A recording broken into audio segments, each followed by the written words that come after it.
कोई भी अमल करते हैं तो आपकी नमाज जो है वो टूट जाती है। देखिए फरजाना, इसमें ना तफसील है। नमाज में जब हम अमले कसीर करते हैं ना तो नमाज टूट जाती है। अमले कसीर वो होता है कि जिसमें आप ऐसा कोई काम कर रहे हैं जिससे सामने वाला देख के समझे कि आप नमाज में नहीं हैं।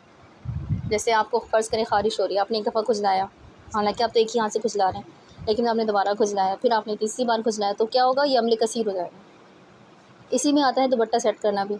अब एक होता है दुपट्टा साइड से आपने एक हाथ से पकड़ के जो है ना उसको बांध दिया, सही है, वो एक दफ़ा में कर लिया आपने, वो छोटे से लम्बे में हो गया, वो अमले कसीर नहीं है। लेकिन अगर आपका पूरा दुपट्टा आप दोबारा से खोल के उसको बांधेंगे तो सामने वाला देख के क्या समझेगा कि अभी तो आपने नमाज़ शुरू नहीं की, आप नमाज़ पढ़ने जा रही हैं या फिर नमाज में नहीं है, तो ये अमले कसीर हो जाता है। अब या तो आप इस तरह कर सकें कि नमाज बाज़ औक़ात ऐसा होता है कि नमाज में दुपट्टा खुल जाता है हमारा, तो अगर आप इसको फटाफट बहुत तेज़ी के साथ उसको कर सकें, अगर बेशक आप दोनों हाथ से कर रहे हैं, लेकिन अगर आप फास्ट कर सकें यानी कि सेकंड्स में, तो फिर वो अमले कसीर नहीं होगा क्योंकि आपने फटाफट उसको किया। लेकिन अगर आप दोनों हाथ से कर रही हैं और उसमें टाइम भी लगा रही हैं तो फिर अमले कसीर हो जाएगा। तो एहतियात यही है कि जो ना आप इसको एक हाथ से करें, ठीक है, क्योंकि आपको नहीं पता चलेगा कि अब बाज़ औक़ात ऐसा होता है कि दुपट्टा रेशमी होता है ना खास, तो उसको ज़्यादा टाइम लग जाता है फिक्स होने में। तो पहले ही नमाज़ शुरू करने से पहले ही ना वो नमाज की चादर बना लेना, वो जो वो वाली नहीं होती है जिसमें, मैंने नमाज की चादर बनाई हुई है, बड़ी मतलब लीलन टाइप जो थी ना, वो अब बड़ी खुली सी होती है, नीचे तक आती है, पूरा कवर उसमें हाथ के अंदर चले जाते हैं और वो सही टाइप है। लेकिन कभी ऐसा होता है कि हम लोग इतना तवज्जो भी नहीं देते, कभी ऐसा होता है कि और नमाज़ पढ़ रहे हो तो ये मसले आते हैं। इसमें बस ये रूल याद रखिएगा कि अमले कसीर ना हो, ठीक है ना, ये रूल आपको याद रहेगा तो फिर कोई भी ऐसा काम होगा तो आपको समझ आ जाएगा कि क्या चीज़ है वो उसमें शामिल है।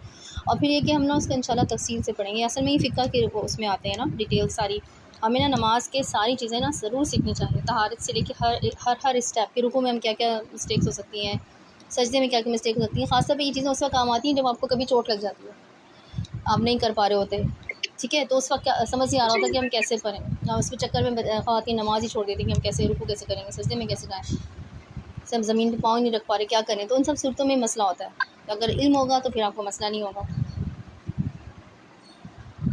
बस जैसे मेरी बेटी है छोटी जो है ना 4 इयर्स की, वो समटाइम आके दुपट्टे पे बैठ जाती है, आगे सजदे में आके बैठ जाती है, बीच में जो है ना वो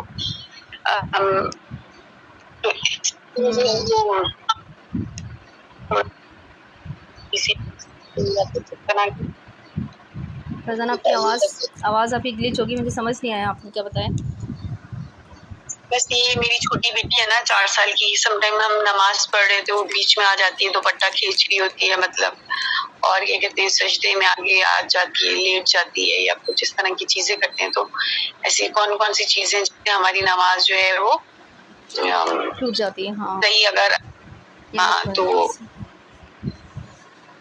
इन सब में भी तफसील है। देखिए बच्चे जो आउटसाइडर यानी आउटसाइड से कोई भी चीज़ अगर आपके साथ हो रही है नमाज के दौरान, तो उससे आपकी नमाज पे कोई असर नहीं पड़ता है, इल्ला ये कि कोई आपके पर आके पूरी नजासत डाल दे, जैसे बच्चा आके पेशाब भी कर दे, ठीक है, तो ये फिर कपड़े नापाक हो जाएंगे ना। लेकिन वैसे अगर आपके बच्चा आके बैठ रहा है, खींच रहा है, कुछ भी कर रहा है, उससे आपकी नमाज टूटेगी नहीं। हाँ बताइए कि आपके तवज्जो में ज़रूर खलल आएगा, लेकिन आपकी अपनी नमाज नहीं टूटेगी। हमारी नमाज हमारे अपने फेल से टूटती है।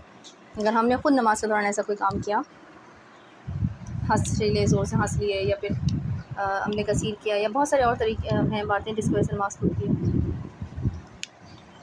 मिस अगर आप कहका ना लगाएं और आप जो है ना कोई ऐसा मुस्कुराते हैं, समटाइम कुछ ऐसी चीज हो जाती है कि आप जो है ना वो कोशिश तो करते हैं कि इंसान ना कर सके, लेकिन वो इतना डिस्ट्रैक्ट करते हैं। जी बिल्कुल, उसमें भी तफसील है। उसमें ये होता है कि अगर आप जैसे मुस्कुराए हैं तो आपकी नमाज़ नहीं टूटेगी।